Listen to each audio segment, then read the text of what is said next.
Salut les dragons.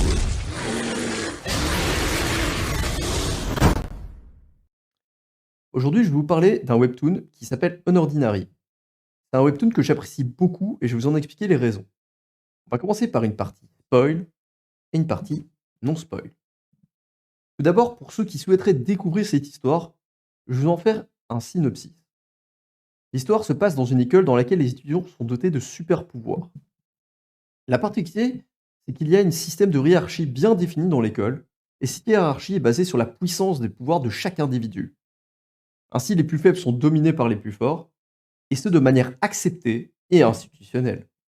On suit le personnage de John, un personnage peu charismatique et en plus impotent, donc sans pouvoir. Lui qui devrait être au plus bas de la hiérarchie, tente ne se laisse pas faire.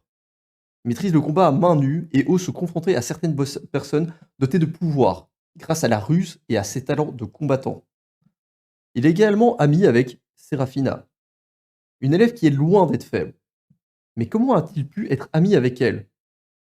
Vous le saurez en lisant l'histoire. C'est dans ce quotidien que le personnage aimerait à sa manière lutter pour que les rapports entre les individus soient plus égalitaires et que cette hiérarchie s'effondre. Mais le roi de l'école, considéré comme le plus puissant, tient énormément à ce système. C'est donc dans ce postulat de départ qu'on va évoluer dans ce récit. Avant de rentrer dans la partie de spoil, j'aimerais juste dire quelques mots sur ce que j'aime dans ce webtoon, sans rentrer dans les détails car ça pourrait spoiler des éléments importants de l'intrigue. Tout d'abord, les personnages sont à mon sens particulièrement bien écrits. Il y a très peu de manichéisme dans ce récit, en tout cas durant le premier arc, qui est celui qui m'a particulièrement plu. Il faut en même temps aimer et détester un personnage. Leur réaction étant pour moi assez réaliste pour les rendre crédibles dans cet univers. Le personnage principal est un personnage que je trouve particulièrement intéressant, et j'ai adoré le suivre dans ce que j'ai lu. J'aime également beaucoup les relations entre les personnages, et j'ai ressenti de réelles émotions à certains moments de l'intrigue, alors que je suis très peu réceptif habituellement au manga ou webtoon papier. Ce qui m'a également beaucoup plu, c'est le suspense omniprésent du premier arc. Des révélations qui rendent plus de questions, rendent le récit particulièrement intéressant et nous donnent envie d'en savoir toujours plus. Bref, je vous conseille. Si vous aimez ce style, je vais arrêter la partie sans spoil car ça serait difficile d'en dire davantage sans spoiler. Je vais donc partir sur la partie spoil. Vous avez vu? Partie spoil. Donc je pars du principe que dans cette partie, vous avez déjà lu le webtoon. Je ne vais pas faire un résumé de l'histoire, mais juste préciser dans l'histoire mes arguments de ce que j'ai aimé dans ce webtoon. J'ai particulièrement aimé déjà l'écriture de John. Déjà, on se rend vite compte que c'est pas un héros. Il est pas gentil et il a une vraie zone d'ombre. J'aime l'idée que sa coiffure change au fur et à mesure que la personnalité qui s'est construit s'effiloche, comme ses cheveux. On sent sa zone d'ombre qui s'intensifie et le rattrape.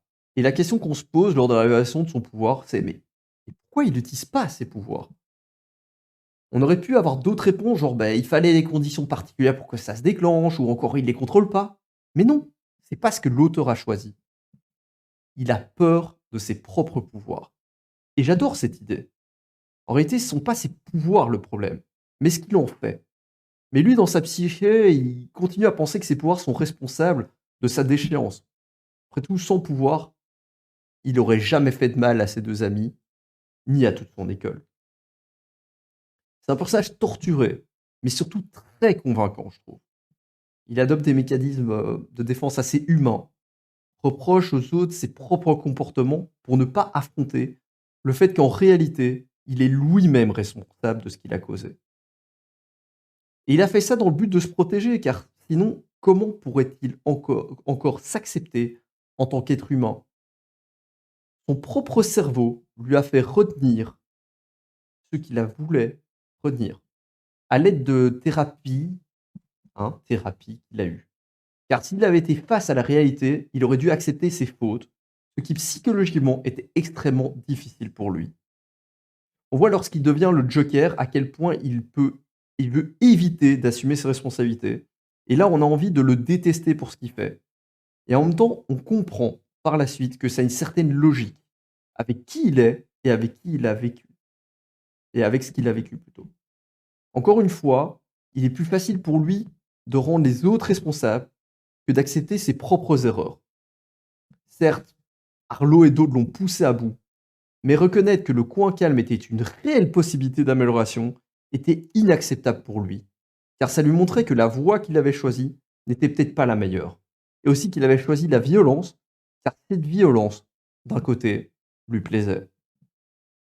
Et accepter cette zone d'ombre de lui-même est très dur pour lui, car en réalité, il est responsable de si en réalité il est responsable de tout ça, à quoi ça sert encore de faire des efforts? Il devrait alors accepter d'être un monstre destructeur et ne pas pouvoir prétendre avoir d'amis ou recevoir de l'amour de qui que ce soit. À mon sens, cette dualité qui le rend dingue, car outre sa zone d'ombre, à la base John aspirait à la paix et il ressentait une réelle affection pour ses amis. Je pense qu'on pourrait longtemps parler de ces personnages tant il est torturé et complexe, mais après analyse, j'ai compris chacun de ses actes, que je n'approuvais pas nécessairement. Je les comprenais, car son histoire et ses pensées sont bien retranscrites. Un moment que j'ai particulièrement aimé, c'est lorsque Serra explose la bulle dans laquelle il s'est enfermé et que se confronte lui-même à sa zone d'ombre, car oui, en réalité, son plus grand ennemi, c'est lui-même. Il doit réussir à vivre avec cette part d'ombre et à la dompter. N'est-ce pas ce que nous devons tous faire? Ce moment m'a fait vivre de réelles émotions. Il y a le moment où Serra apprend qu'il est le Joker et qu'en une planche, on ressent tout son désespoir. Je pense que ce moment n'aurait pas pu être mieux expliqué que comme cela. Juste le moment qu'ils ont vécu se brise avec elle qui s'effondre au milieu. Comment expliquer mieux ce qu'elle a dû ressentir à ce moment? Tout n'était que mensonge. Elle ne sait plus démêler le vrai du faux. Toute leur relation s'effondre. Comment pourrait-elle encore lui faire confiance? Et purée que ça m'a fait du mal pour elle. J'avais envie de chialer à ce moment-là. J'adore vraiment les personnages de Webtoon et les relations entre eux. Je trouve que Sarah, elle est touchante et c'est une vraie amie pour John. Malgré ses mensonges, hein, que John a pu faire envers Serafina, elle a essayé de comprendre pourquoi. Et ce qu'elle a fait pour lui, malgré ce qu'il lui a fait subir, est tellement respectable. Même Arlo et son côté psychorigide, on peut avoir une certaine affection pour ce personnage sans parler de Blake. Blake, qui est un des personnages les plus attachants que j'ai pu voir dans les œuvres. S'il y avait un gentil dans cette histoire, ce serait peut-être lui, sans compter évidemment Rémi ou Serra qui sont évidemment très gentils également, à leur manière, hein. Il a réellement essayé d'être empathique avec John, il a plusieurs fois voulu être ami avec lui, alors qu'il le pensait impotent. Et quand il a voulu s'en prendre à John, c'est car celui-ci avait agressé sa meilleure amie. Donc c'est compréhensible. C'est un personnage loyal et honnête, il est certes un peu impulsif, mais a une réelle bonté et un instinct protecteur. Et j'ai aimé voir la relation entre lui et John évoluer au fur et à mesure. Chaque personnage est très identifiable, car ils ont chacun une réelle personnalité que je trouve crédible. En tout cas, dans les personnages principaux. Si je devais définir au final mes personnages préférés, je dirais dans l'ordre John, car chaque fois que je voulais absolument savoir ce qu'il allait faire. Et c'est lui qui m'a donné autant envie de continuer l'histoire. Je voulais savoir comment il allait évoluer, et vraiment le suspense autour de ce personnage est très bien fait. Ensuite, je dirais Serafina, car son amitié et sa bienveillance envers John m'a particulièrement touché.